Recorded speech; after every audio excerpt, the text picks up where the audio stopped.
At the dawn of the 1940s, Paris is a city of glamour, style, and culture. Yet as war breaks out across Europe, Nazi forces overpower the French defenses, and Parisians soon find their city overrun by the enemy. When the Germans invade France and defeat the French army so quickly, they've got all of France at their feet. A lot of people were very worried when the Germans arrived. People were scared. People didn't know exactly what was going to happen. And while the occupants of Paris struggle to adapt to this hostile environment, a serial killer uses the chaos to his own advantage. Posing as an undercover ally, he preys on those most desperate to flee persecution under the Nazi regime. It was a very cleverly, cunningly put together plan. He shamelessly, ruthlessly took advantage of the situation for his own gain. People disappeared, and their relatives never heard from them again, and they wouldn't go to the police, because going to the police was going to the Germans. This was a splendid opportunity to murder these people. Nobody would look for them. This film uncovers the shocking crimes of Dr. Marcel Petiot, the psychopath who believes he has devised the perfect murder, and the race against time to bring him to justice.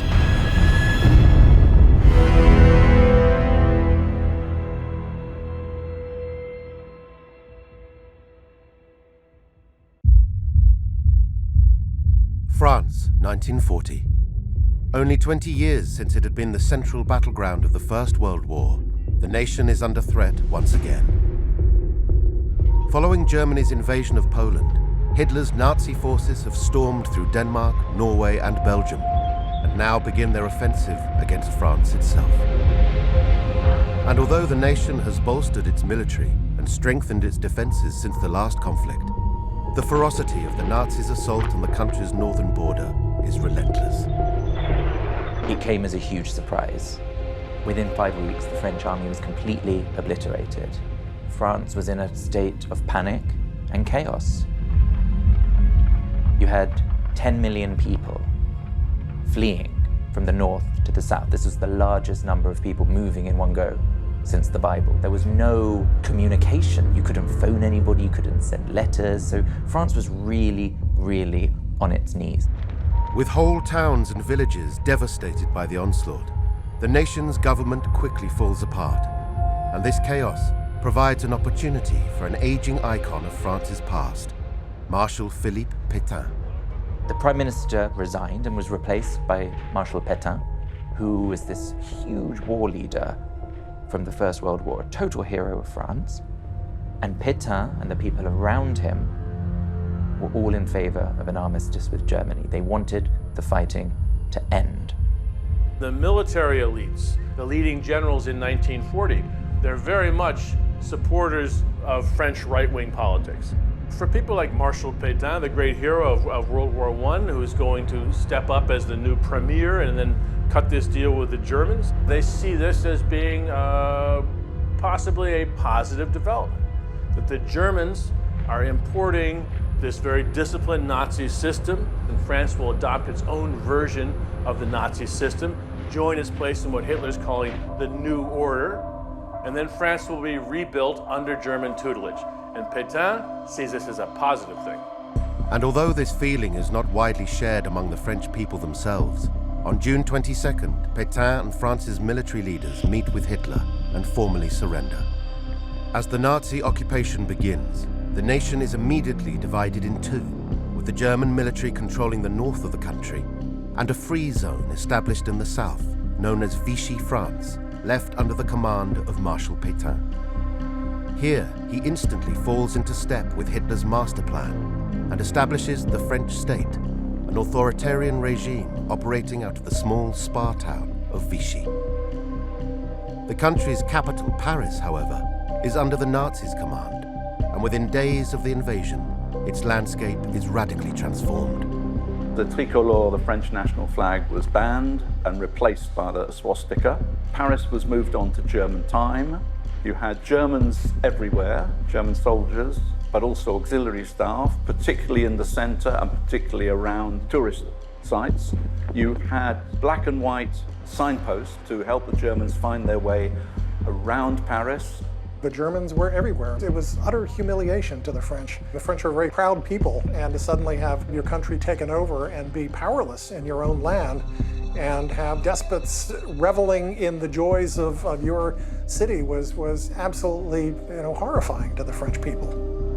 And Parisians are quickly cast into an uncertain, paranoid world, no longer able to distinguish between allies and enemies. French society is just utterly divided. There's no freedom of the press, there's no freedom of speech, everything's very heavily censored. People have to be very careful what they say. Because remember, not only are the Germans there in control, but they enlist this huge apparatus of collaborationists, as distinct from collaborators. Collaborators were just people that said, I'm going to go along to get along. The collaborationists were people who said, I'm going to make my future with the Germans. I'm going to hitch my wagon to the Nazi wagon. So you're not only just dodging Germans, you're dodging a lot of French bureaucrats and policemen employed by the Germans who are as keen as the Germans to get you. But some remain defiant. Despite the risks, French patriots form the Resistance, an underground army that fights from the shadows to subvert German rule and aid the Allied war effort. Resistance is small at first, and people are uncertain what resistance is going to be. So lots of early resistors don't necessarily regard violence as part of what they're going to do. There is a resistance in Paris, and there are lots of different kinds of resistance.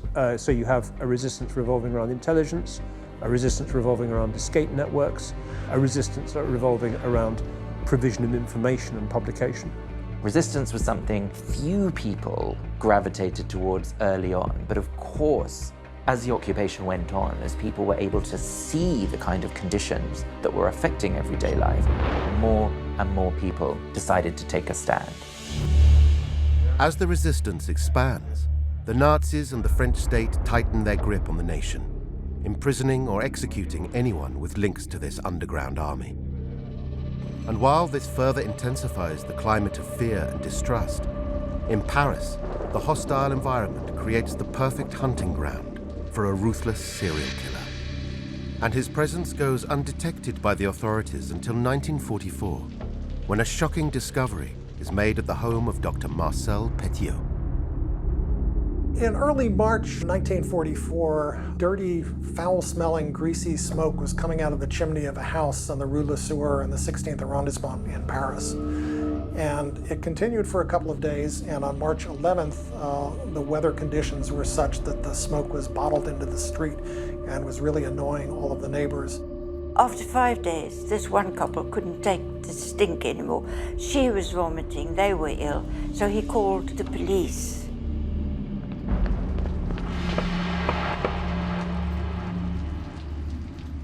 They found a note on the house's door about forwarding mail to Auxerre, giving the address in Auxerre. They asked next door, and another neighbor said, oh, well, the property was owned by Dr. Marcel Petiot, who lived 2 miles away in Paris. They called Petiot's number. He answered and he said, have you gone in yet? And they said no. And he said, well, wait right there, I'll be there in 15 minutes. They waited about a half an hour, and when nobody had arrived, they climbed up to a second-floor window, broke in, and traced the source of the smoke to the basement. They let their noses lead them to the basement, where they found bodies burning in the furnace of a water boiler. From the furnace stuck an arm, a human arm, with the fingers still on the arm. Inside the boiler, they could see a human head. On the floor surrounding the furnace are assorted rib cages, jaw bones, and large chunks of charred flesh from at least 10 victims. As the police inspect the building further, they discover a pit of quicklime, and within it the remains of yet more bodies. Initially, they believe they have stumbled upon a secret Gestapo base. The corpses murdered resistance operatives. Yet as they cordon off the crime scene, a mysterious stranger appears. A man on a green bicycle rode up and identified himself as the brother of the owner of the house.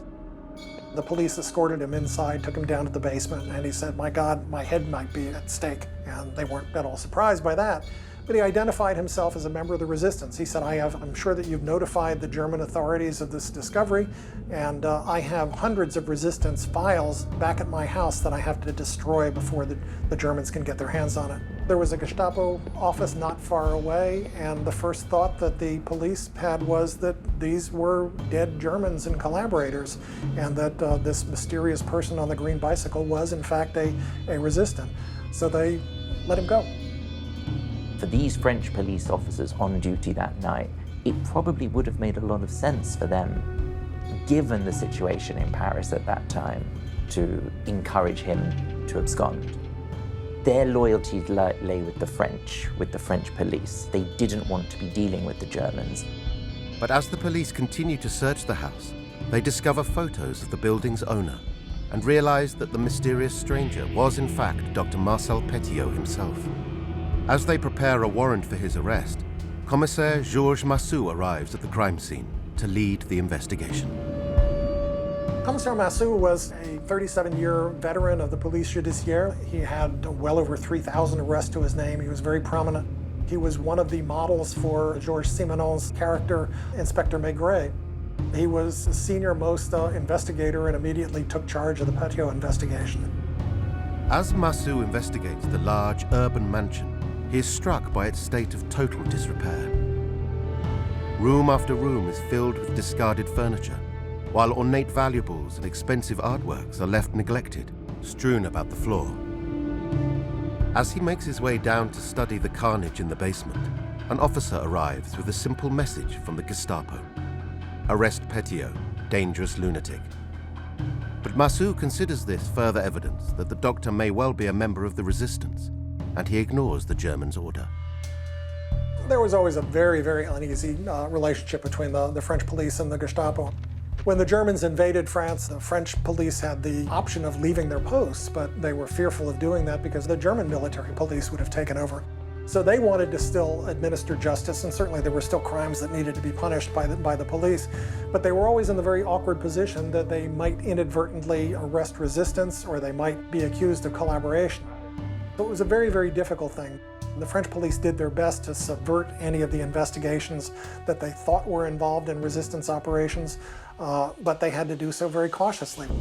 Although cautious of colluding with the Gestapo's operation, that night Massou does issue an arrest warrant for Marcel Petiot. But when police arrive at the doctor's other Paris property, they find that both Petiot and his wife have already packed and fled.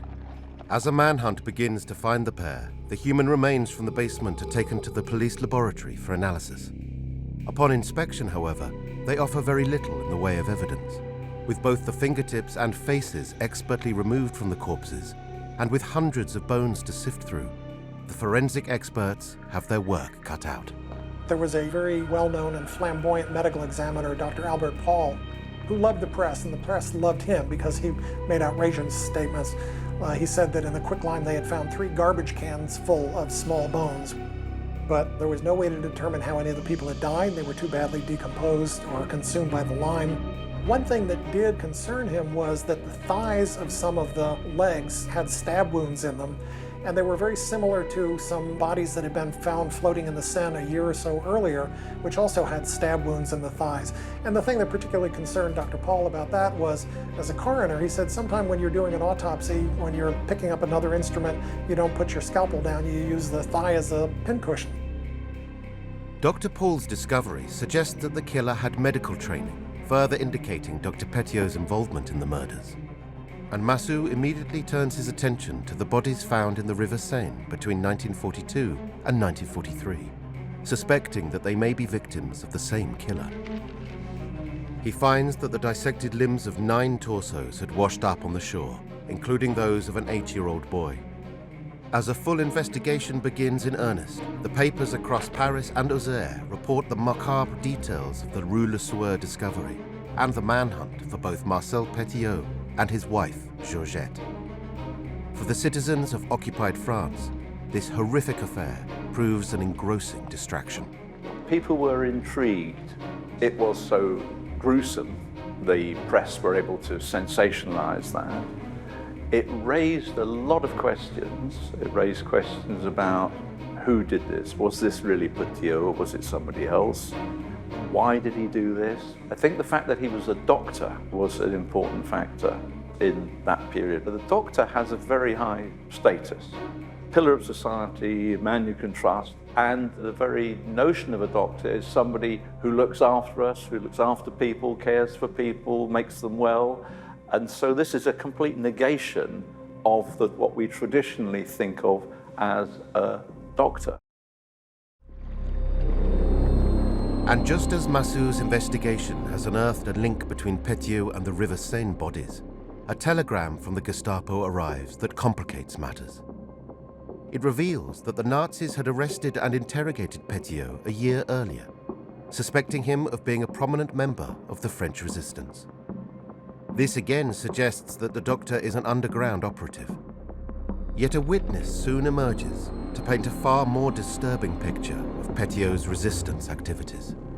Well, a couple of days after the discovery of the bodies on the Rue Le Sueur, the business partner of a Jewish furrier named Joachim Gushinov came to Commissaire Massou and told him about the disappearance of Gushinov. Back in 1941, when the Germans were beginning to crack down more on Jews in Paris, Gushinov, who was treated by Petiot as a physician, decided that he needed to escape from the country. So Petiot told him that he could help him with that. He had an escape network. He was involved in the resistance organization. Petiot told Gushinov that he would have to be vaccinated, he would do the vaccination, and then he would be taken across France to the Spanish border, into Spain, which was neutral, and then to a port in Africa to sail to Argentina. So Gushinov took $1.5 million worth of cash and silver and gold and diamonds and went with Petiot and was never seen again. So the business partner, when he had heard about the discovery at the Rue Le Sueur, went to Commissaire Massou and told him this story, and all of a sudden it began to seem that, in fact, the bodies might be something even more sinister than they had originally expected, and that there might have been this escape network that, in fact, did not go to South America, but ended at the Rue Le Sueur. Checking the facts of this testimony, Massou discovers that the secret rendezvous where Petiot met Gushinov was on the Rue Pergolese, a street that intersects the Rue Le Sueur. In the coming days, the investigation uncovers more and more details about Petiot's escape network, and it becomes apparent that Gushinov was not the only desperate Parisian to look to the doctor for safe passage out of occupied France. People came, they phoned, they said, so-and-so had left, a friend of mine. She was going to go to a doctor to help her escape. I think it could be Dr. Petiot. So they had a list of people who they knew had been in contact with Petiot and who had disappeared. As the investigation identifies countless potential victims, Massou realizes that he is dealing with a devious, ruthless serial killer, and his hunt for Marcel Petiot now intensifies. Using the forwarding address found at the Rue Le Sueur house as a guide, Massou sends his men to Auxerre, a town 100 miles south of Paris, where Petiot grew up. Speaking with the locals, the officers piece together a disturbing picture of the doctor's early life. His parents were postal workers, whose busy schedule forced them to send the young Marcel to live with his elderly aunt and her maid periodically from the age of 2. With his father often absent from his life and with few friends as he grew up, Petiot was a lonely, unstable child. I think we can certainly see signs of a troubled mind from very early on. He shows signs of being very clever, but also signs of all the origins that one might expect in someone who is going to become a full-blown psychopath in later life. A psychopath is somebody who doesn't have the same emotional responses to situations that most of us would. A psychopath is often described as lacking remorse, lacking empathy. And usually this fits with something that we call an instrumental use of other people. So a psychopath is willing to use other people to get what they want and not show any guilt, remorse or empathy with the people that they're using. People for them become a means to an end. And we know that those kind of traits, usually exhibited in terms of cruelty to other people, cruelty to animals, delinquent behaviour, bullying, can be seen in kids as young as 7 or 9 years old. He impaled birds and insects on knitting needles. He stuck pins into the eyes of the little birds. He locked them into boxes, shoe boxes, and he didn't feed them. So he could sit watching them die of hunger.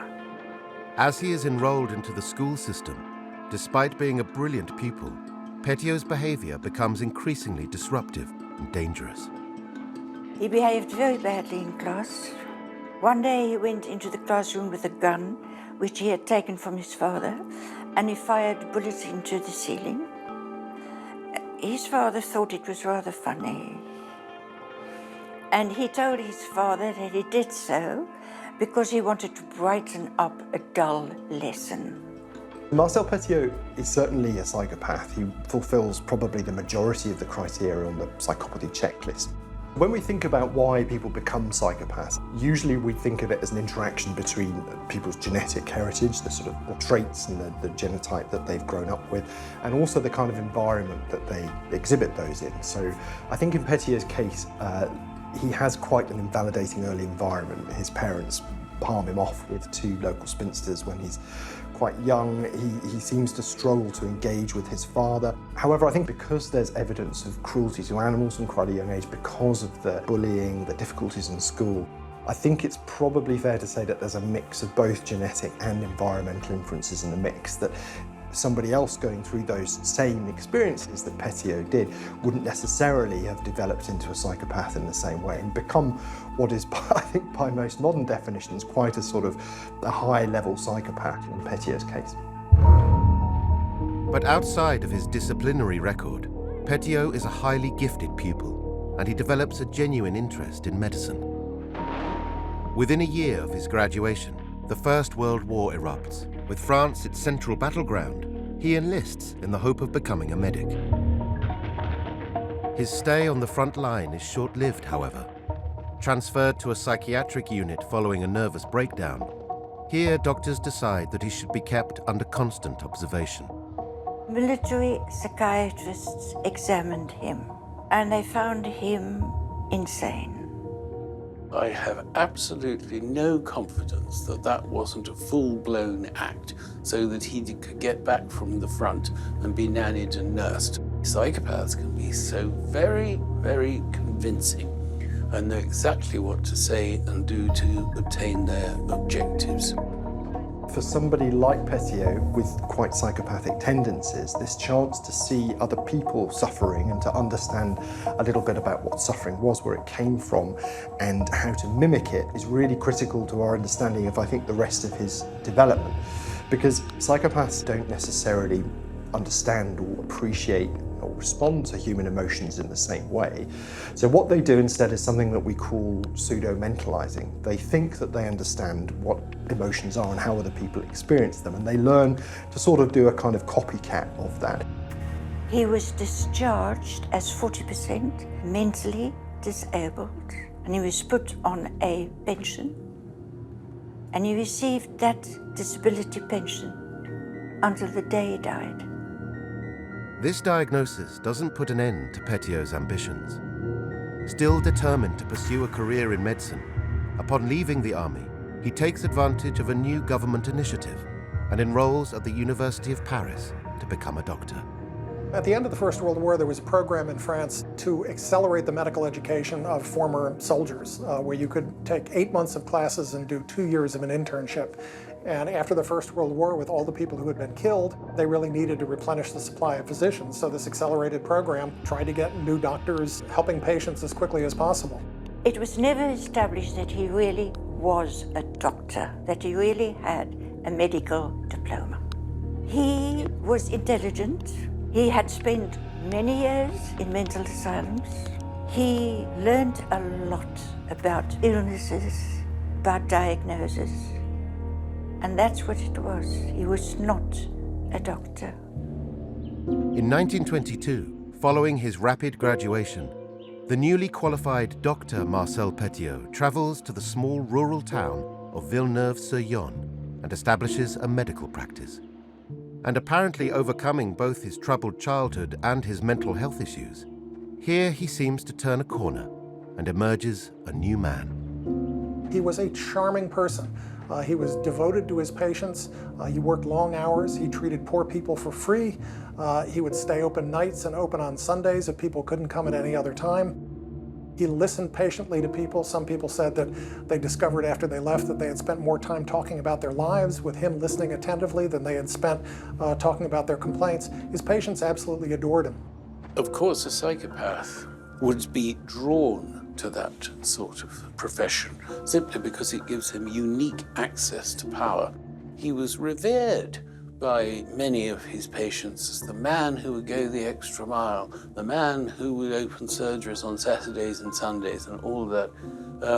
Pure superficial charm to gain access and to see what he could manipulate for his own gain.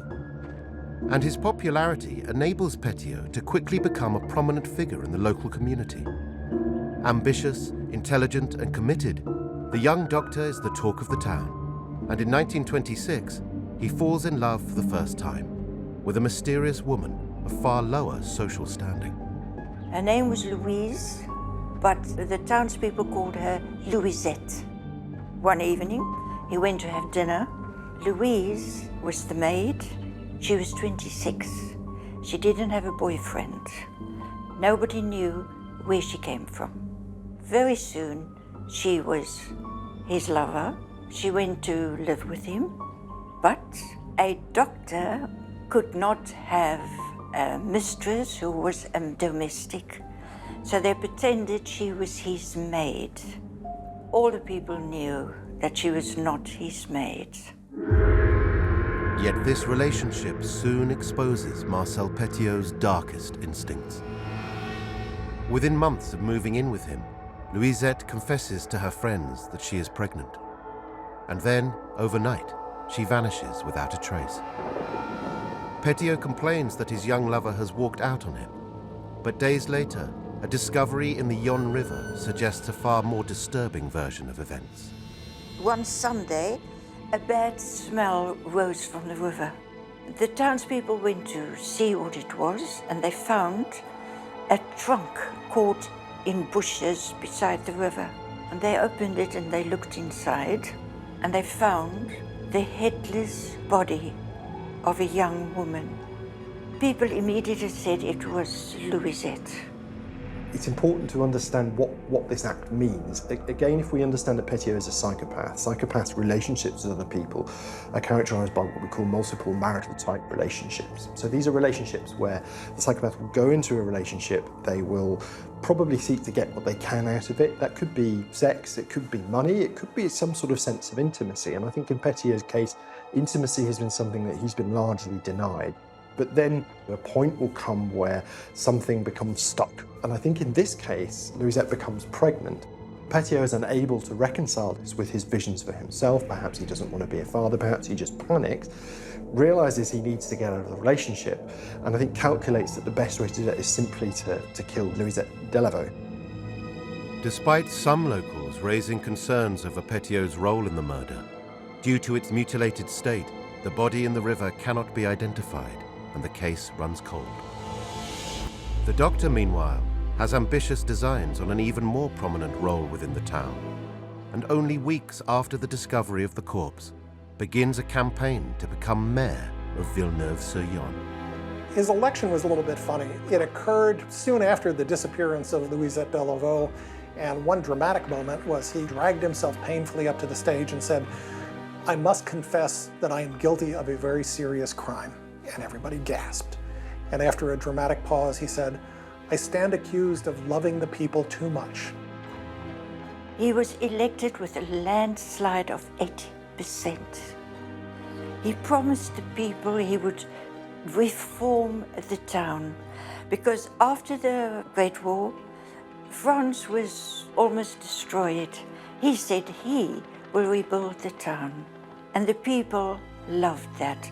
That's what the people wanted to hear.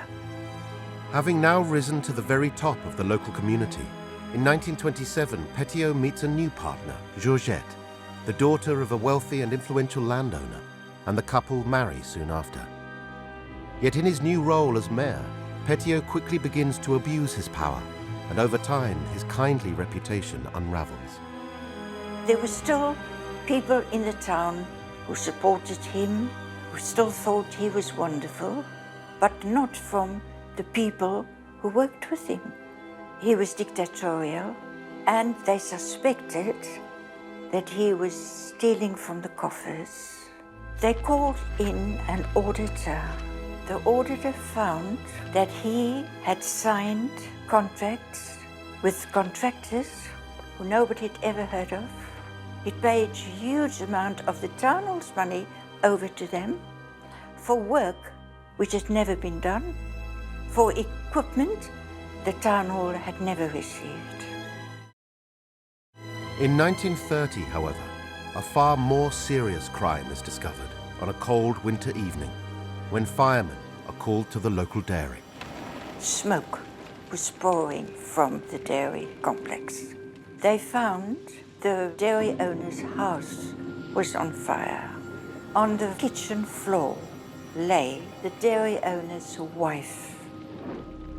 Her head was bashed in. She had obviously been murdered. Upon investigation, the police discover that the property has been burgled, and rumors quickly circulate that the new mayor has been having an affair with Henriette de Beauve, the murdered woman. And Petiot had, in fact, been present on the night of the discovery. When the firemen were putting out the fire, Dr. and Mrs. Petiot drove by in their car. They slowed down and looked, and then continued on to go to a movie. A lot of the people in the town thought that it was really the place of not only the mayor of the town, but also of a physician to be at the site of this disaster, rather than going to a movie theater. There was one townsman, a Monsieur Fiscot, I believe, who said that he thought he had seen Petiot near the dairy at the time of the crime. Unfortunately, Mr. Fiscot had rheumatism, and he went to his doctor, Dr. Petiot, who said that he had a wonderful new treatment for rheumatism and gave him an injection. 3 hours later, Mr. Fiscot was dead. With no other witnesses to tie him to the murder, Petiot once again avoids arrest. Yet when, soon after, he is found guilty of fraud and embezzlement, he is thrown out of office, his reputation in ruins. His career in Villeneuve-sur-Yonne had just come to an end. He had lost his position as mayor. He had been dismissed as a councillor. Public opinion was turning against him. He was a suspect despite the lack of evidence in the murder, in 2 murders. So it was a good time to get out of town. And I think also he just had larger ambitions than a small town in the provinces. So the obvious thing was to move to Paris. In Paris, joined by his wife and infant son, Petiot sets himself up with a small urban medical practice and looks to quickly revive his career and attract new clients. In Paris, he had a leaflet printed, which he delivered himself, and he left it with pharmacists in nightclubs, in bars, and in brothels. He claimed he could cure gonorrhea. He claimed he had a method of painless childbirth, and he claimed he could cure cancer. So the patients poured in. Despite his outlandish claims, over the next 7 years, Petiot remains on his best behavior, determined to make an impression in Parisian society. But in May 1940, everything changes. Hitler's war machine storms into France and overwhelms the Allied forces, and the French government quickly flees Paris. A mass exodus follows, the residents of the city desperate to avoid the enemy at their gates. When Nazi battalions march down the streets of Paris in June, they enter a ghost town, its inhabitants scattered across the countryside. Yet, ever defiant, Petiot himself remains in his apartment with his wife and their young son. The Parisians fled Paris. Petiot stood at his window and he was appalled at their behavior. And he told his family they will not flee. And he also said they will not suffer because of the war. He will provide for them. As the Doctor begins formulating plans to prosper in this new, uncertain world, the German authorities themselves look to contain the chaos in the city. The German military had a very clear view of what they wanted. They didn't want any trouble. They worked very hard to give the impression that nothing had really changed. And that's to reassure the Parisians who are there and to encourage people to return. And over time, a sense of normality is restored, with returning Parisians slowly growing accustomed to life under Nazi occupation. Yet the joint authoritarian rule of the Germans in the north and the Vichy government in the south soon makes life unbearable for one group in particular, France's Jewish community. Even before the occupation, there was a deep-rooted anti-Semitism within certain quarters of the nation's population, fueled by figures on the French far right. Now many of these figures have assumed power in Vichy, and emboldened by their alignment with the Nazis, the persecution begins. There were a lot of people on the far right in 1930s France who wanted to reduce the role of Jews and the role that Jews were playing in France. And Vichy offered them an opportunity to put some of these anti-Semitic ideas into practice. There was a great deal of anti-Semitism, a feeling that Jews ran the media, Jews ran the department stores that put smaller shops and artisans out of business. And so they are happy to begin kind of sidetracking Jews, kicking them out of government jobs, removing them from the police, removing them from the military. The Germans ordered all Jews in Paris to register at police stations. Pétain, for his part, issued a directive that Jews could no longer be in the higher echelons of the civil service, the army, and that all Jewish teachers, university and school teachers, had to resign by the end of the year. And then as the occupation progresses, the measures against the Jews increase. Many in Paris's Jewish community begin to look for ways out of the country, but this is strictly outlawed by both the German and French authorities. And to successfully escape, those fleeing would first have to cross over from the occupied zone into Vichy France itself. Their only hope lies with the resistance, the underground network of patriots operating in the shadows. These two zones on the French territory were split by what was called a demarcation line, a heavily guarded border which physically divided the French territory, cut it down the middle, and was extremely difficult to cross. What came about was the creation of so-called escape networks. These were originally set up by people working with the Allies. It was very important to get servicemen or airmen who might have been shot down in Nazi-occupied France. These people needed to find their way back to the UK, back to London, via a neutral country, and Spain and Switzerland would have been the obvious choices. The escape routes were part of the resistance activities from the very start. There was an escape route which ran through Brittany and across the Channel. Others down to points on the Pyrenees, getting people into Spain, and then if necessary down to Gibraltar or to Lisbon. And to get across the demarcation line, you needed the help of someone called a passeur, who was someone who helped you pass through, get over the demarcation line. And it wasn't always easy, and they weren't always reliable. And this increasingly hostile environment provides Dr. Marcel Petiot with an opportunity to exploit those most in fear for their lives. Following the invasion, the Nazis have plundered France of its resources and manpower, and with produce scarce, many Parisians have fallen on hard times.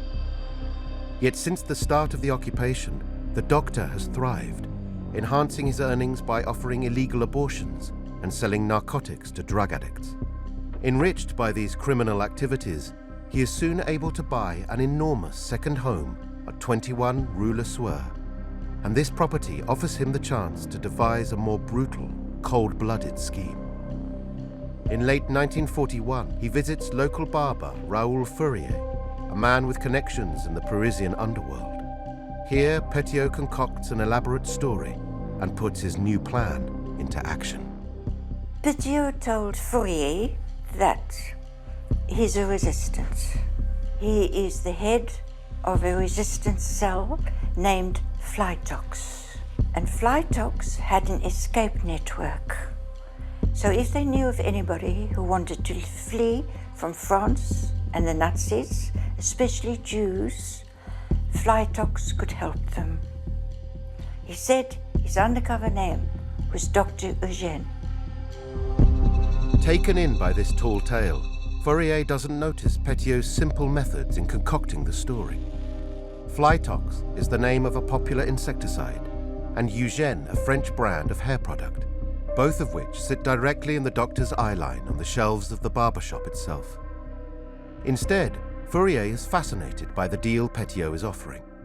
For a minimum of 25,000 francs, he will provide false papers and vaccinations and take the escapees to a safe house, where they will be met by a people smuggler.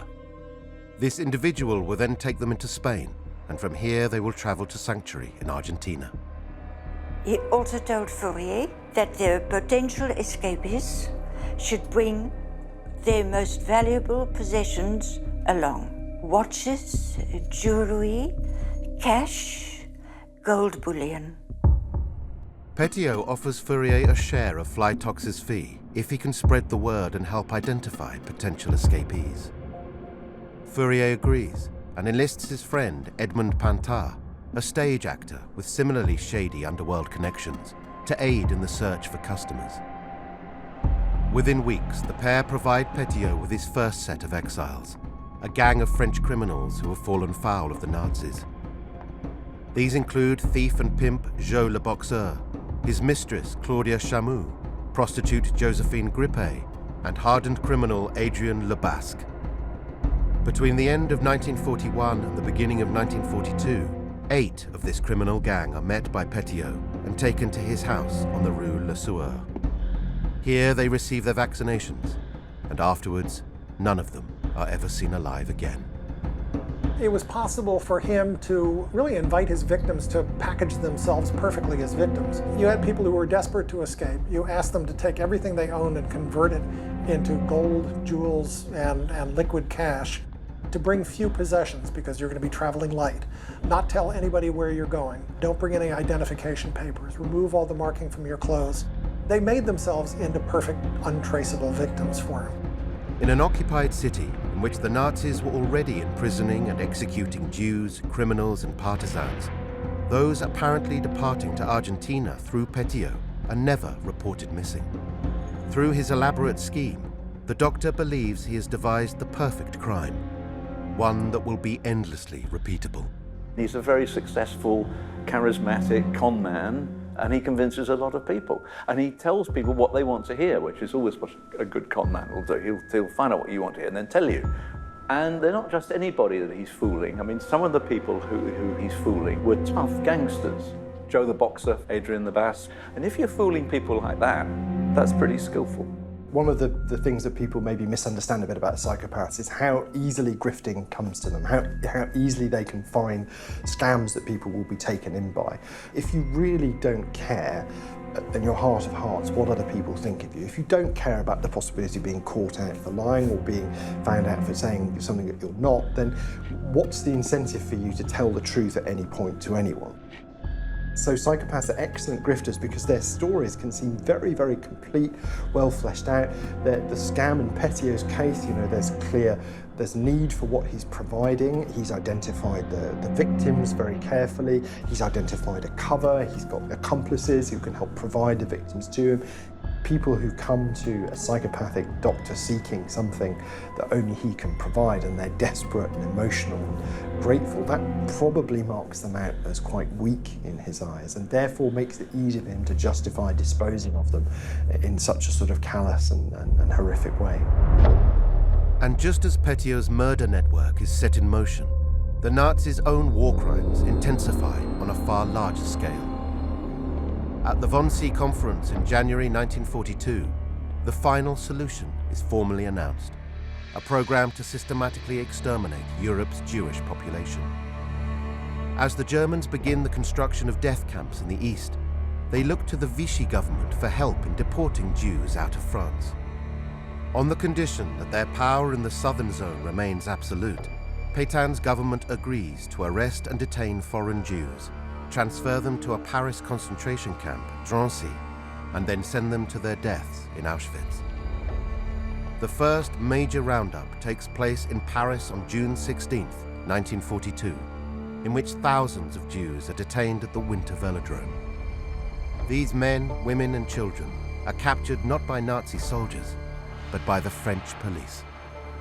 The Vichyites are enlisted in removing the Jews of France, and to this day it's a source of great controversy. The relative ease with which the Vichyites surrendered the Jews of France to the gas chambers. Times had changed for Jews in France, for foreign Jews, people who had fled from their old countries, from Germany, from Poland, from wherever, thinking that France, the land of the Enlightenment, would protect them. And suddenly, they're seeing that it wasn't going to protect them.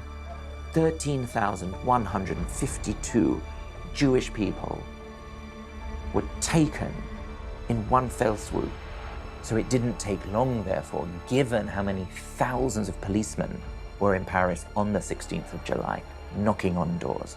The fact that there was so much chaos, the fact that busloads of Jewish families were being transported to the Veldiv Stadium. Parisians knew what was going on. They saw, they heard. The concierges knew what had happened to the families in their building.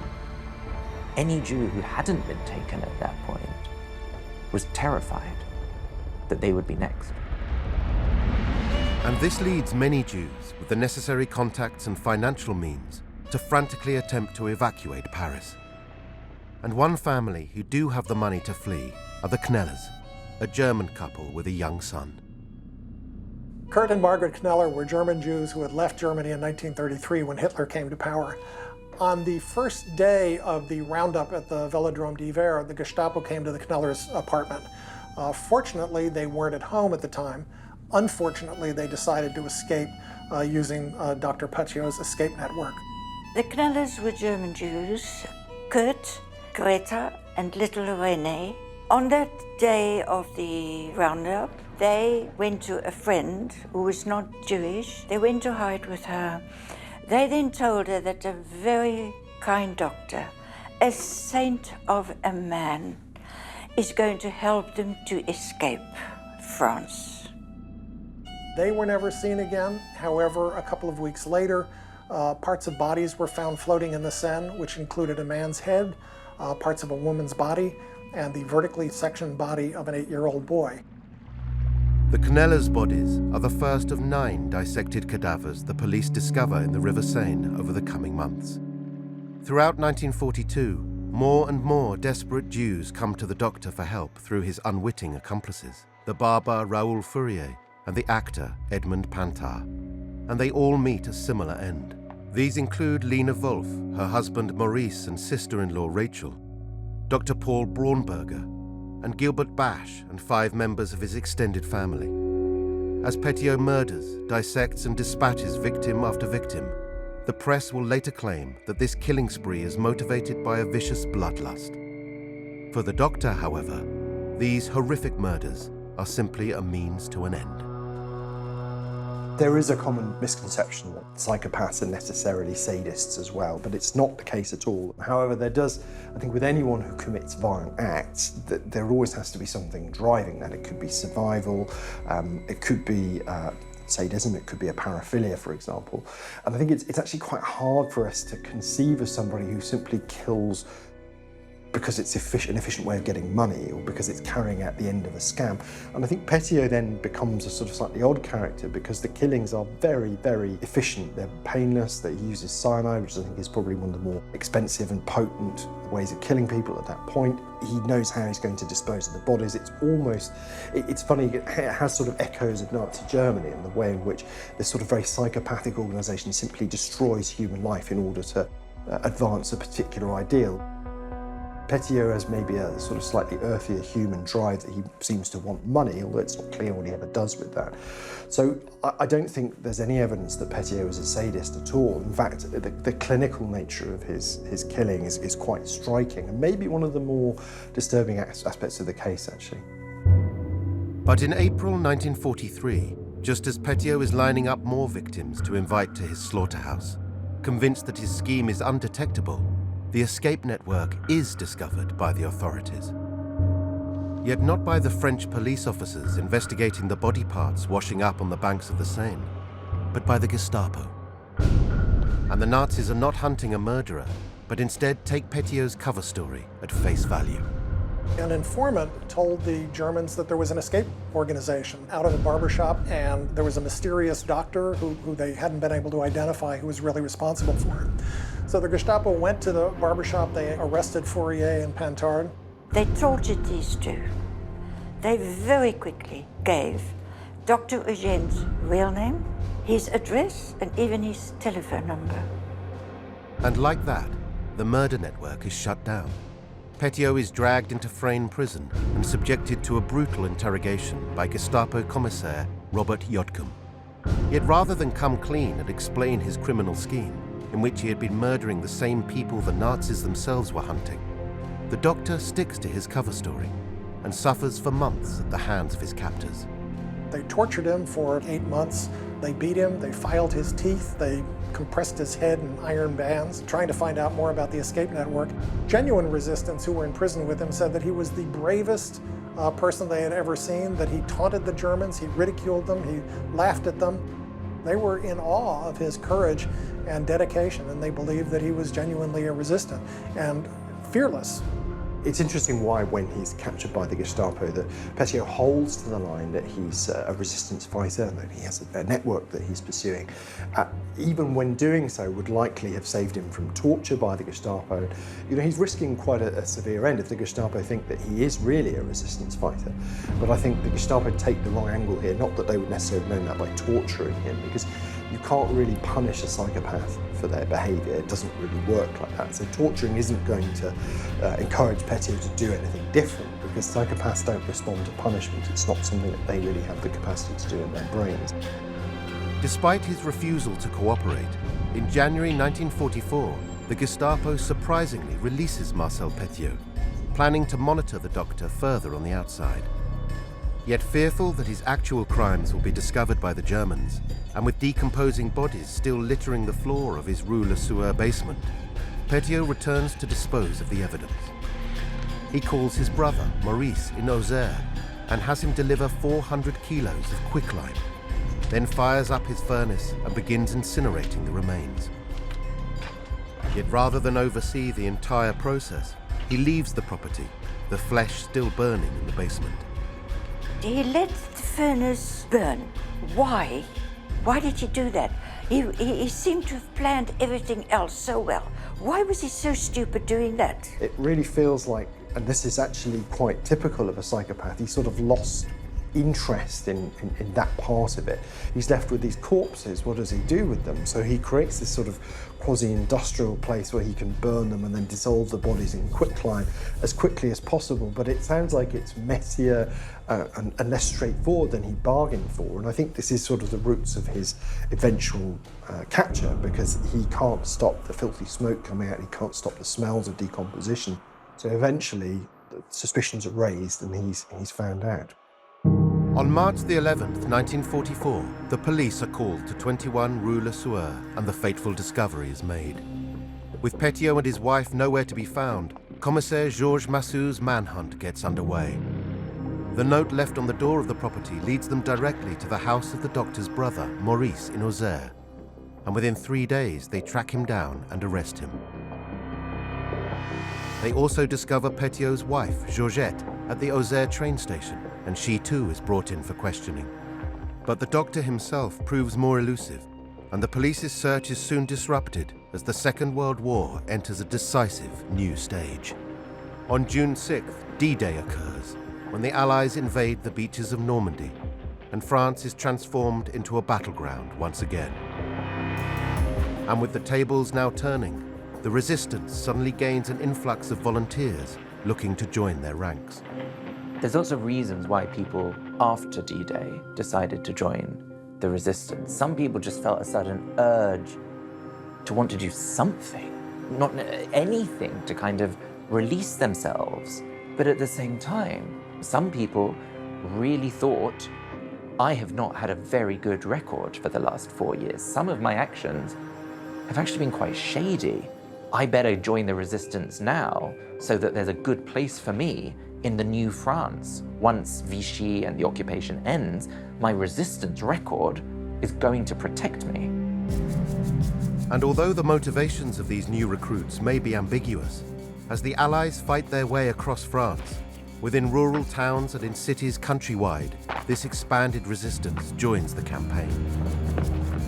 The D-Day invasion was at the beginning of June 1944, and it took about 2 months for the Allies to make their way across Normandy to Paris. As soon as the Allies landed, the resistance everywhere started blowing up bridges, blowing up trains, doing everything they could to make sure that the Germans couldn't send reinforcements. And in Paris, the resistance put up barriers in the street and began attacking the Germans and creating as much chaos as they possibly could.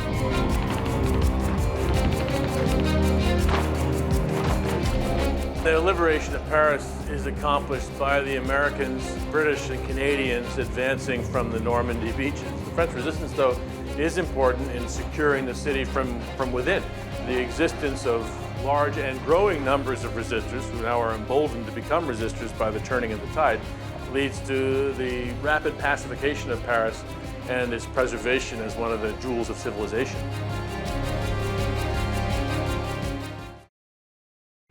The Parisians were out on the streets. They were kissing the GIs and giving them flowers and roses. It was their liberation. Paris was free. The occupation was over. With victory comes an immediate regime change. The Vichy government of collaborationists is toppled, and power passes to General Charles de Gaulle. And his central aim is to unify the people of this fractured nation. At the liberation of France, it was really important for de Gaulle and for others at the top to make sure that France spoke with a single voice. And one of the ways it tried to do this was to say we were a nation of resistors. A handful, a minuscule number of people in France collaborated, but the rest of you, the rest of France, even if we weren't acting as resistors, we believed in the resistance. So this myth of the resistance, something which was created at the liberation by de Gaulle, this was very powerful. While celebrations break out across the city, there are some who are far less jubilant. For those who aided the Germans, there are brutal repercussions, as angry Parisians set up people's courts and begin serving out harsh street justice. To bring order to the city, the resistance transforms into the French Forces of the Interior, the FFI, and they help police the liberated streets. But again, with motivations to join often dubious, this voluntary army becomes the perfect hiding place for fugitives looking to escape their past. Everybody who just wanted to help and be patriotic joined the FFI, and collaborators joined the FFI to hide. Petiot joined the FFI, and they made him a captain. Remarkably, undeterred by the extensive police operation that has been hunting him for months, Marcel Petiot has never left Paris at all. Assuming a false identity, Captain Henri Valery, the doctor has remained one step ahead of the investigators pursuing him, and proving a master of disguise, even played a role in the liberation of Paris itself. Yet Commissaire Massu, the detective in charge of the manhunt, sees an opportunity in newly liberated France. With the press free once again, he leaks a phony news story to a reporter, one that falsely exposes Petiot as a Nazi collaborator. Massu clearly knew that with somebody like Petiot, and he knew enough about him by then, that this was going to make him very angry, which indeed it did. Within a few days, a letter from Marcel Petiot reached the newspaper boasting of how he had been a resistant, how he had never collaborated, and so on. The police looked at the handwriting on the letter, and they knew from some of the internal information that, one, it suggested that Petiot was still in Paris, and two, that he was probably serving in the French Forces of the Interior. So they sent samples of the handwriting around to officers in the French Forces of the Interior and asked them to compare them to the handwriting of all of the officers in the FFI stationed in Paris. The trap works. and within weeks, Petiot is arrested at a Paris metro station and pulled in for interrogation. Heavily bearded and significantly more gaunt, on his person are several false documents, including the altered ration card of 8-year-old René Kneller. Protesting his innocence and claiming the murders of which he was accused were legitimate resistance executions, he is immediately jailed pending a trial. Here he waits for more than a year, the story disappearing from the headlines amidst the more substantial cases of high-level collaborators and Vichyites. Yet when he finally does go before a judge, the doctor comes to the forefront once again, pushing even the Nuremberg trials from the front pages. Exuding intelligence, passion, and charisma, he maintains his innocence like a master showman. It was a sensational case. I mean, people had been following this in the newspapers for 2 years by then. And Petiot had been so defiant and announced ahead of time that he was going to have fun, that this was going to be an entertaining trial. So nobody knew what was going to happen with it. It really, as one person said, was the theatrical event of the year. Suddenly he was famous. Infamous, yes, but to him he was famous. And he wasn't guilty. Oh no. I think there was probably a very real danger that Petiot could have walked free from that trial. I think it was, I'm not going to say it was poorly conducted, because I don't think that the justice system had ever seen anybody quite like Petiot at that time, and certainly not in the context of, you know, a country just coming out of occupation. Most psychopaths usually have IQs probably in the region of around about 90, so significantly below the norm. It is quite rare to see somebody who's quite so articulate, quite so, you know, professionally capable as Petiot is. And to have somebody like that who's also got the psychopathic features of being very charming, very glib, up to a point it ceases to become about whether he's found guilty or not. He wants it to be the Marcel Petiot show, and he wants to make sure that his voice is heard and his identity as a patriot is affirmed by the people in the courtroom. The prosecution has substantial material evidence to link the doctor to his alleged victims. At Petiot's Rue Le Sueur home, the police have recovered a wealth of personal clothing, dresses, hats, shoes and fur coats, belonging to Josephine Grippet, Jo Le Boxeur, Kurt and Margaret Kneller, and many others.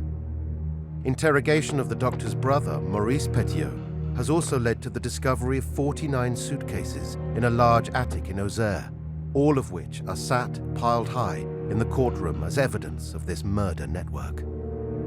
But Petiot himself does not dispute this evidence, and instead incorporates it into his own defense.